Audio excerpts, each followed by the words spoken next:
eu pot să-i arăt imaginile chirurgului de aici. Domnul Cebotariu? Da.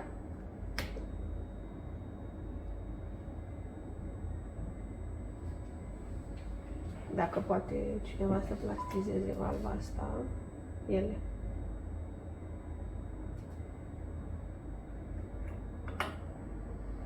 Mai a avut o regurgitare foarte urâtă, un copil mai mare și a ieșit foarte bine, dar era un pic mai mare. Și avea sindromul Marfan. Da, de unde știți? Am vorbit cu mamica lui. De acolo v-a trimis pe mine. Nu, dar există un grup de suport și... 10 cu 12, aorta, ASEUI 33. Vă promit că îi arăt toate filmulețele astea doctorului și stăm de vorbă, dacă se poate sau nu, da? Ce pot face pentru copilaș peste 20 de kg? Minim invaziv, dar nu asta e ideea. La el nu se pune problema de minim invaziv. Sau putem să încercăm, putem să vorbim cu doctorul. Ideea este dacă putem să facem plastia de valvă. Asta e esența cazului aici. Nu cum și în ce fel. E vorba dacă putem să facem plastie pe valva asta. Da. Asta e... Că regurgitarea e gradul 5. Deci... Acolo la mitrală nu e normală. Displazică.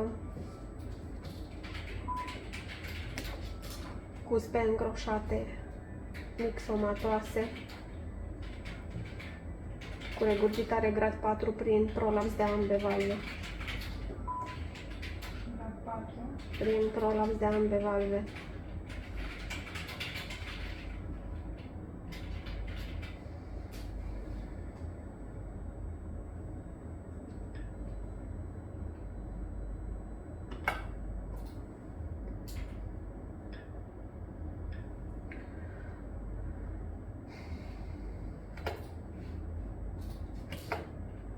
Hai să scriem pereții 5,8. În diastolă 43. În sistolă 31.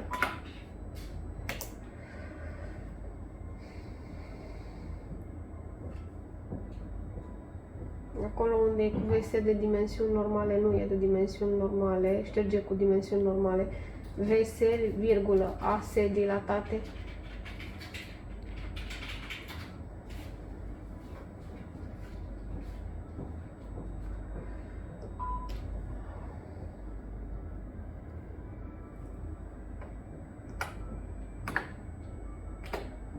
Pulmonară 11 cu 13,7 pe pulmonară.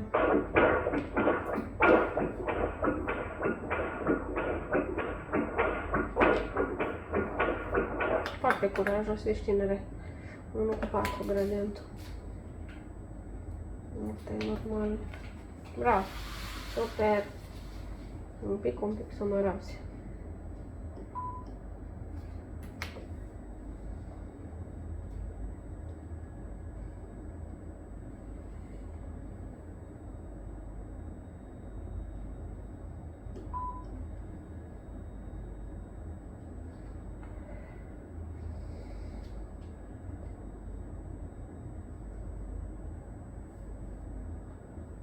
Că material este.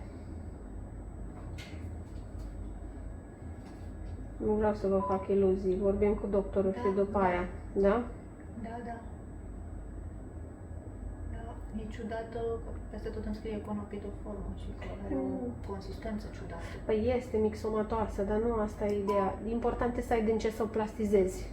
Când ai mai puțin, atunci e o problemă, nu când e mai multă.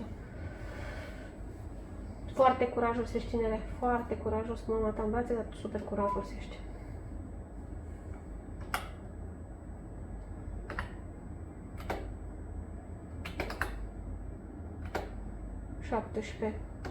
Cu 18 de reptele.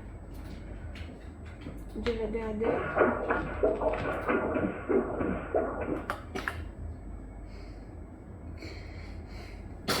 Sănătate. 20 cu 25 paps. Pe aortă.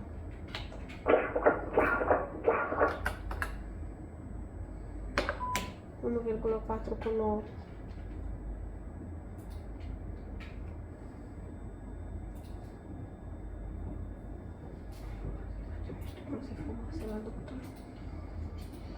și arătăm. La concluzie, acolo regurgitare mitrală severă.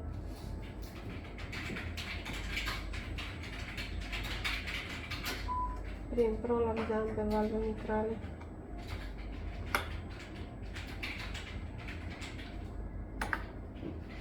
Vena contract acolo la mitrală.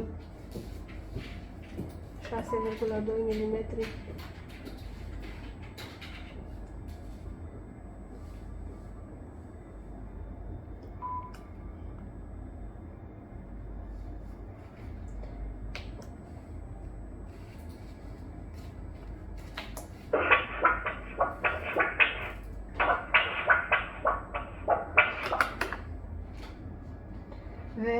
V max la mitrală 4,5. De fapt nu e mai mult, e 5,1.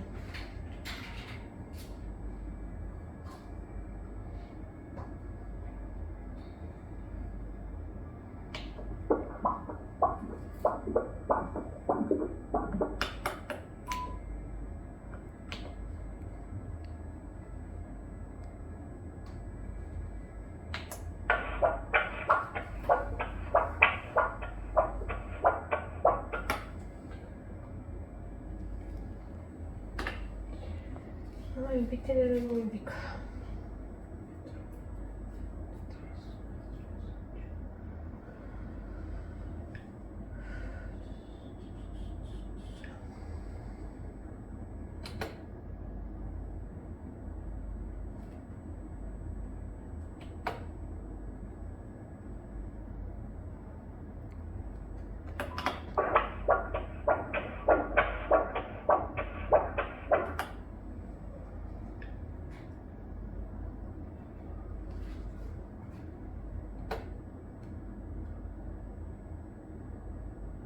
Tot acolo la mitrală să scriem G max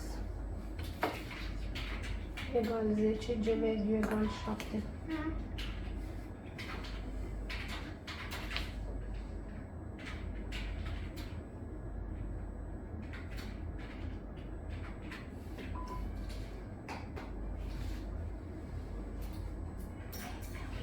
Un pic știu că nu ai răbdare, dar trebuie făcut așa o evaluare ca pentru chirurg. Acolo vezi, e roșu și albastru, mă. Sângele tău la inimii arată. Care? Uite acolo pe ecran, când mai apare cu albastru, ne uităm și ți arătăm. Uita. Nu e cu albastru.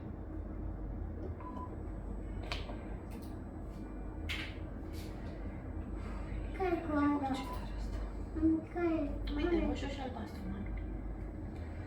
Ar trebui să fie așa. Ce? Lui explicam cât să stea calm. Hai, da. Așa, să ne facem așa aici poză. Stai un pic, că e foarte important să vedem dacă te putem ajuta să nu uite. Ia gâtul sus. Ia să te țină mai așa, așa.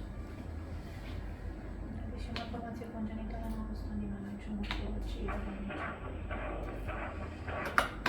No comment. 1,3 descendentă.